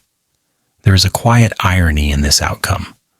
Rome invested enormous effort in controlling memory, only to discover that memory, when given enough time, selects its own emphasis. The empire's voice fades along with its monuments. The still figure remains, not louder, not clearer, but strangely intact. In the end, Rome did not fail loudly. It failed quietly in the way only confident systems can. It assumed that control extended indefinitely. History disagreed gently, and what it carried forward was not the choreography of victory, but the image of someone who no longer needed to prove anything at all. This is where Rome's certainty begins to thin, not in its own time, but in ours. The empire believed that if the story remained orderly long enough, order itself would become permanent. But history does not preserve effort, only outcome. It does not catalog the work required to maintain silence. It only notices who appears calm once the work is finished. Rome labored to appear inevitable. The queen, having nothing left to manage, simply was. With distance, the machinery becomes visible. The rituals feel rehearsed. The patience looks deliberate rather than natural. What once read as confidence begins to resemble careful maintenance. History, arriving late and unhurried, notices this difference. It senses where energy was spent and where none was required, and it quietly favors the latter. The queen's stillness, once engineered, eventually escapes its frame. Removed from Rome's administrative intent, it becomes something else entirely. It begins to look less like submission and more like completion, less like defeat and more like refusal to continue performing. History does not ask why she was silent. It only notes that she did not need to speak. Rome, meanwhile, is remembered through its systems. Its roads, laws, ceremonies, and inscriptions explain themselves endlessly. Explanation is useful, but it is also revealing. What must be explained must be defended. What stands without explanation often feels finished. This is the subtle reversal Rome never planned for. The empire wanted clarity. History prefers contrast. And the contrast here is quiet but persistent. On one side, an empire arranging meaning carefully, repeating itself across stone and ritual. On the other, a figure who required no repetition at all. Over time, repetition feels anxious. Stillness feels settled. This does not overturn Rome's achievements. It reframes them. Rome succeeded in controlling its present. It failed only in controlling how calm would be interpreted later. The queen's silence, once a position assigned, becomes a posture history is free to reinterpret. And history, unburdened by Rome's intentions, often chooses the simplest reading. The failure, then, is not moral or political. It is narrative. Rome assumed that effort would remain invisible. History made it visible by comparison. What Rome meant as final placement becomes, with distance, an image of endurance that no longer belongs to the empire that arranged it. This is how quiet failures work. They do not announce themselves. They emerge slowly as attention shifts. Rome's voice fades, the choreography dissolves, and what remains is not the system that worked hardest to be remembered, but the calm presence of someone who no longer needed to participate in the story at all. History does not argue with Rome. It simply moves past it. And in doing so, it leaves behind a different emphasis than the one Rome intended. When power stops performing. The strongest form of power does not need to perform for very long. It arrives, establishes itself, and then withdraws into routine, where it becomes indistinguishable from the ordinary structure of life. Roads are used without admiration. Laws are followed without applause. Authority settles into the background and stops asking to be noticed. This kind of power rests easily. It does not worry about being seen because it assumes it will still be there tomorrow. Anxious power behaves differently. It lingers on the stage. It repeats itself. It checks the audience. It adjusts the lighting, the timing, the arrangement of symbols, just to be certain the message has landed. Rome, for all its confidence, occasionally revealed this anxiety through excess care. The empire did not shout, but it did rehearse. It did not panic, but it did refine endlessly. And refinement, when prolonged, begins to look like performance. Performance is not inherently weak. It can be persuasive, even beautiful. But performance implies an audience, and an audience implies dependence. Rome did not want to admit this dependence, yet its systems quietly acknowledged it. Processions, rituals, silences, placements. Each was a reminder that meaning still needed guidance. Power, if left unattended, might drift. Rome preferred to keep it on script.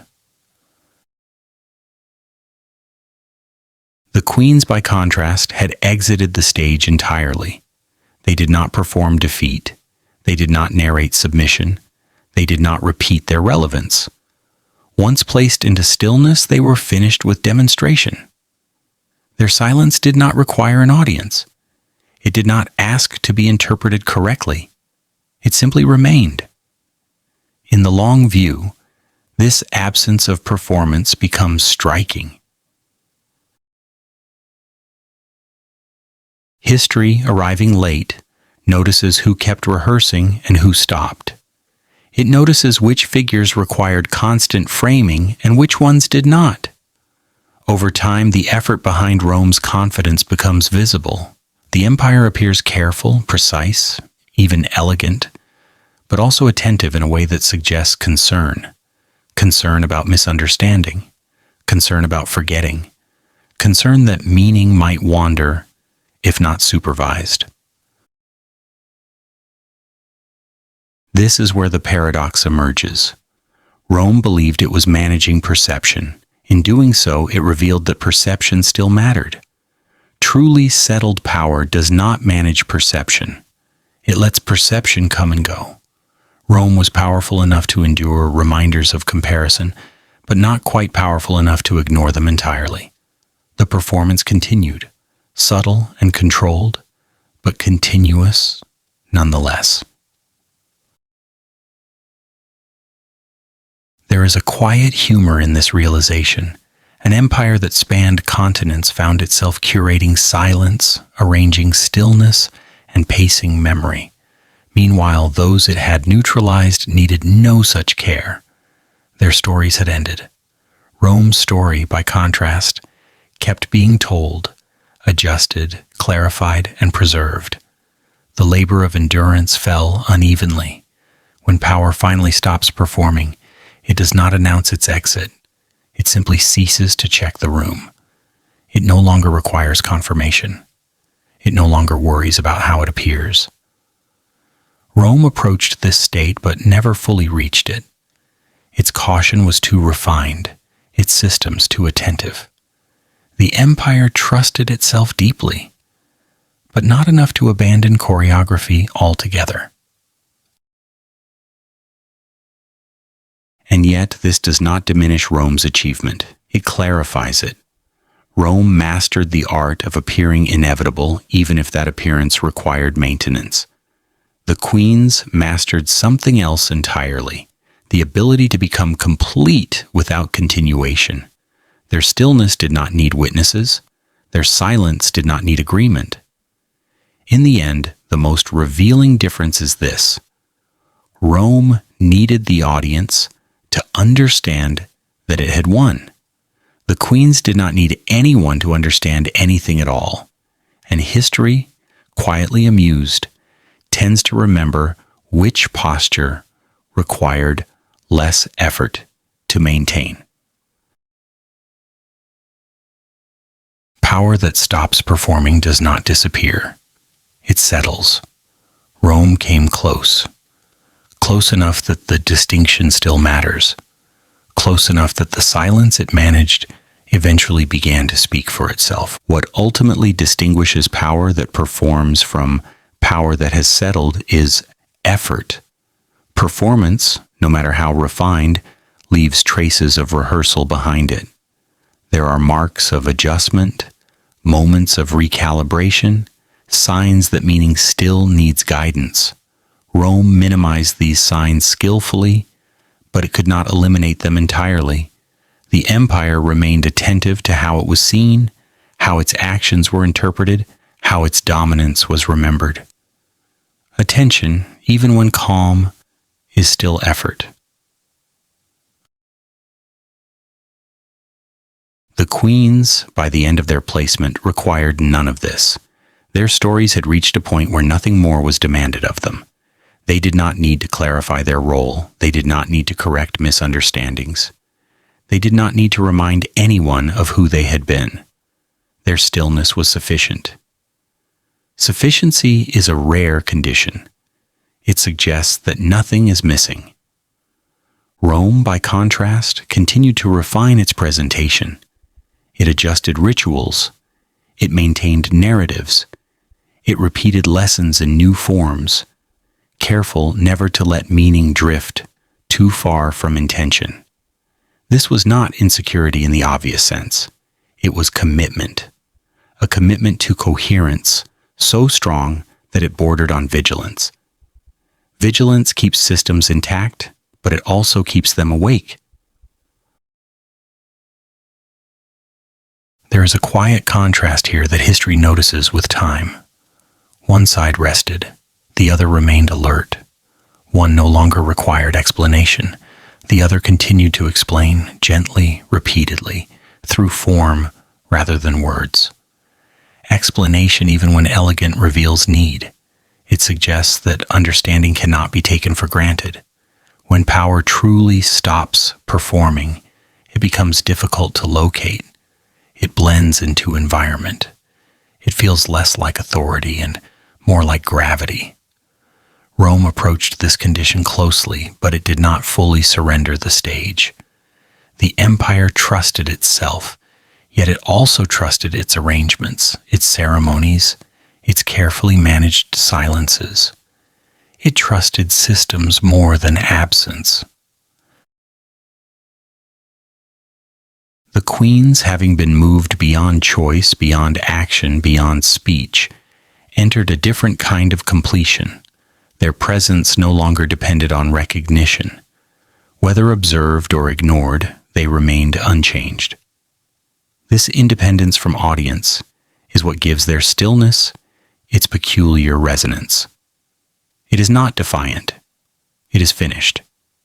History, arriving later, does not measure strength by how long a performance lasted. It measures by what remains once performance stops. When Rome's rituals fade and its explanations quiet, something else becomes visible. The image of a system that worked continuously to maintain clarity. And beside it, the image of someone who no longer needed to participate in that work at all. This is not a reversal of victory. It is a reframing of endurance. Rome endured by staying active, attentive, and precise. The queens endured by becoming complete. Both are forms of survival, but only one no longer needed witnesses. In this sense, the deepest fear Rome never articulated becomes gently apparent. Not the fear of rebellion or collapse or loss of control, but the fear that meaning might require constant care, that without an audience, power might loosen its hold. Rome answered this fear with structure. The queens answered it with silence. And so the chapter settles here, not with accusation, but with observation. Power that performs can dominate worlds. Power that stops performing simply remains. History does not choose sides loudly. It watches, it waits, and then quietly, it notices which presence needed less effort to sustain. The stage empties. The arrangements fall away. What stays behind is not the loudest voice, but the calmest posture. And in that stillness, long after performance has ended, meaning finally rests. History doesn't always clap. Rome believed it could manage the ending. It had managed everything else with such precision that an ending seemed like just another arrangement waiting to be finalized. Place the figures correctly, control the silence, maintain the rhythm, let time do the rest. Rome assumed that history, like an obedient audience, would follow the choreography it had prepared so carefully. But history does not take direction.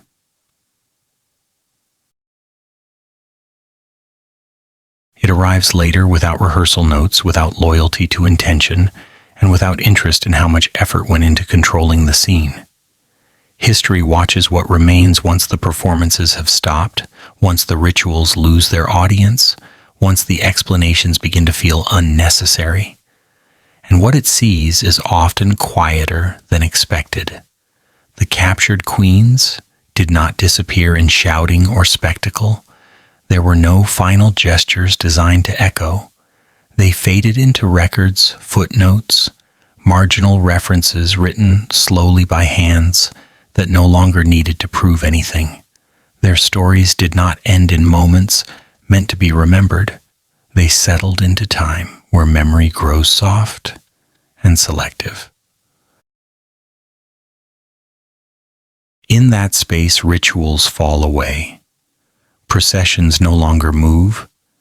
Placements lose their urgency. What remains is not the careful choreography of dominance, but the residue of posture. Who kept adjusting? Who stopped? Who needed to be seen? Who did not? Rome wanted clarity. History prefers calm. Over time, the empire's certainty becomes one voice among many, recorded and preserved, but no longer directing the conversation. The queens, once so carefully managed, become something else entirely. Not symbols of defeat, not warnings, simply figures who reached a point where nothing more was required of them. Their silence outlasts the structures that once contained it. There is a quiet question that history leaves behind, one that Rome never fully answered and perhaps never noticed forming. Who truly needed the audience? The empire that arranged silence so meticulously, or the figures who remained silent without effort? History does not answer this question quickly. It lets it sit unresolved, resting comfortably in the absence of applause. It allows the uncertainty to remain, because uncertainty does not disturb the past. It only unsettles those who hoped the ending would be clearer. And so the story closes not with judgment, but with stillness. Rome's voice recedes, the arrangements dissolve. What remains is a calm presence that no longer performs and no longer explains. History, as always, waits a little longer before deciding what that means. History does not applaud on cue. It does not rise when the curtain falls, and it does not reward effort simply because effort was invested carefully. History watches until movement stops, until explanation feels tired, until only posture remains. And then, without announcement, it begins to remember differently. Rome believed it had shaped the ending. In its own time, it probably had. The systems worked, the rituals held, the story remained legible. But history does not live inside systems. It passes through them slowly, shedding instructions as it goes. What survives that passage is rarely what was intended to impress. The captured queens did not vanish in noise or drama. They faded into the long, quiet work of record-keeping, where gestures lose their urgency and silence no longer needs justification. Their absence from action did not look like defeat anymore. It looked like completion, a state where nothing further needed to be demonstrated. What remains in the end is not a verdict, but a feeling, a sense that power which needs to be seen is not the same as power that can rest, a sense that the effort to control memory is itself a form of movement while stillness asks for nothing at all. History leaves us with a gentle uncertainty. Who truly needed the audience? Who was already finished? The question is not answered quickly because quick answers belong to systems, not to time. Time prefers to wait. And so the story settles here. No applause, no final declaration, just a quiet alignment of things finding their place. If your thoughts are slowing now, let them drift. If the silence feels comfortable, let it stay. Thank you for listening, for resting here for a while, and for allowing the past to soften rather than resolve. Good night, sleep well,